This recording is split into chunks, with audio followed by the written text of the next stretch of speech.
Hello, viewers, and welcome to another thrilling episode of our Mahabharata series.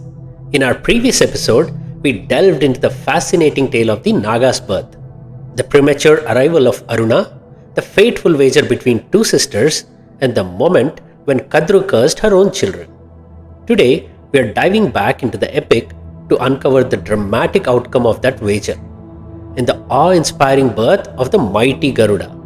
Get ready for a journey filled with intrigue, rivalry, and celestial wonders. If you appreciate our work, please like and share this video with your friends and family. Subscribe to the channel and click the bell icon to get notified when we upload a new episode.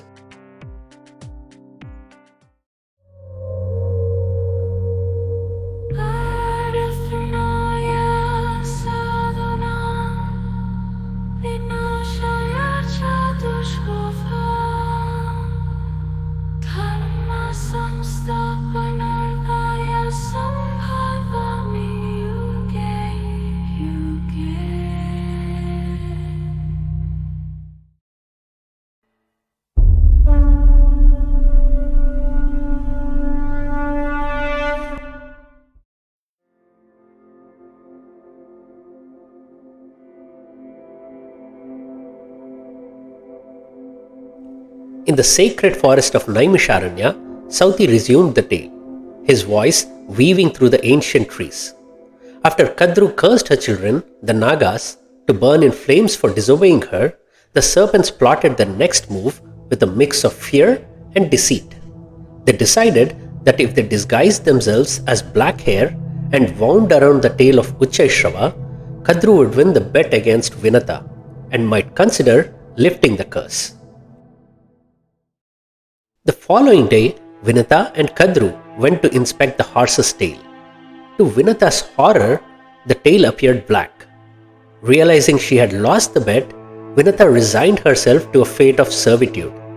She recalled Aruna's curse and clung to the hope that her second son would come to rescue her from this bondage. The reckless bet and deep-seated jealousy between the sisters had shattered their once unbreakable bond. These sisters, who had been born and raised together, who had played and shared countless memories, now found themselves locked in a bitter master-slave relationship. Vinata served Kadru tirelessly for 500 long years, her once joyful spirit now burdened by the weight of relentless servitude. In a moment of anticipation, her second egg hatched, and from the broken shell emerged the mighty Garuda. Half human and half eagle, Garuda was born with siddhis, allowing him to change form and size and travel at incredible speeds. Upon his birth, Garuda soared into the sky, marveling at the world below. Sages and gods who saw his radiant form thought he resembled a flying sun. He descended to earth to meet his mother and receive her blessings. Garuda's birth brought joy to Vinata's face and envy to Kadru's heart. Kadru, seeing Garuda as her slave's son, ordered him to serve her children, the Nagas. Despite his immense power, Garuda obeyed her and began serving the serpents. Carrying them on his back, he gave them tours to various places around the world. As the days passed, Garuda grew restless in his role of servitude. One day, unable to contain his curiosity any longer, he approached his mother with a question that had weighed heavily on his mind. With a tone of respectful inquiry, Garuda asked Vinata why she remained a slave to her own sister. Vinata, worn down by 5 centuries of servitude, opened her heart to her son. She confessed the depths of her jealousy, the regret of prematurely breaking an egg, the pain she inadvertently caused Aruna, and the reckless wager that led to her fate of serving her own sister. Determined to free his mother, Garuda confronted his half-brothers, the serpents, seeking a way out. The greedy serpents, reluctant to lose such a capable servant, came up with a condition. They demanded Garuda fetch the Amruth, the nectar of immortality, in exchange for their freedom. Determined to break the shackles of bondage, Garuda agreed. He sought his mother's blessings before embarking on his quest to battle the gods for Amruth. Vinata blessed him, and to ensure he was well fed before pursuing the Amruth, she advised him to eat the Nishadas, who resided near the seashores and were known as indiscriminate hunters. Garuda flew to the ocean, devoured the Nishadas, but spared a righteous Brahmin and his wife among them. Still hungry, he went to his father Kashyapa for guidance. Kashyapa suggested he eat the giant tortoise and an elephant that resided in a nearby lake. The two animals were once brothers who quarreled about their property and cursed each other to be born as a tortoise and an elephant. Garuda found the lake where the tortoise and elephant lived, picked each in his claws, and flew away. He landed on a tree branch to eat them, but the branch broke under their weight. As the branch cracked, Garuda noticed a group of thumb-sized rishis, the Valakilyas, hanging from it, deeply engrossed in their penance.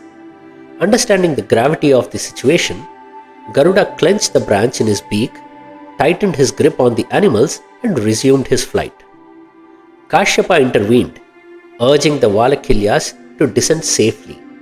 In agreement, the rishis blessed Garuda for his respect and consideration, then departed, leaving Garuda to continue his quest. After discarding the branch in the Himalayas, Garuda perched upon a peak and devoured the tortoise and elephant.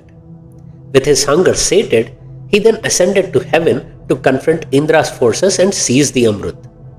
Despite their fierce resistance, Indra's armies were no match for the king of birds. Garuda, shifting between his gigantic form, micro size, and even invisibility, proved unstoppable. His strategic prowess and unmatched might forced the enemy into a panicked retreat.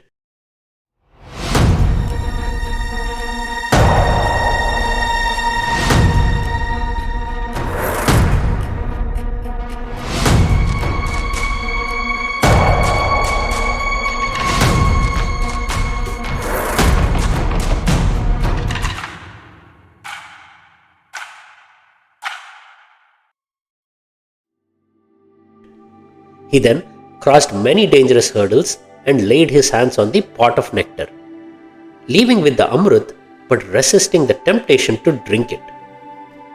Impressed by Garuda's unmatched strength and unwavering discipline, Lord Vishnu himself descended before Garuda.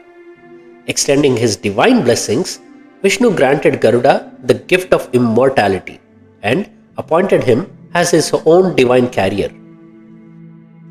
Indra then befriended Garuda and cautioned him against giving the Amruth to the snakes, as they would become uncontrollable and commit great sins. Garuda devised a plan. He gave the Amruth to the snakes, freeing his mother, but instructed them to purify themselves in the river before drinking it. By the time they returned, Indra had reclaimed the Amruth and returned to heaven. Thus, Garuda freed Vinata while preventing the greedy snakes from drinking the nectar of immortality. Consequently, the serpents remained mortal and burned in sacrificial flames according to their mother's curse. However, amidst this turmoil, a glimmer of hope emerged through Astika's intervention to save some of the righteous serpents. In the next episode, we will delve into Vasuki's journey as he learns the means to safeguard some of his virtuous brothers from their mother's wrath. This pivotal tale unravels the birth of Astika, Vasuki's nephew, destined to become the savior of the serpent lineage, ensuring their survival against all odds. Please take a moment to subscribe to our channel and support us. This will help us bring more fascinating content from the treasure trove of Indian epics to you.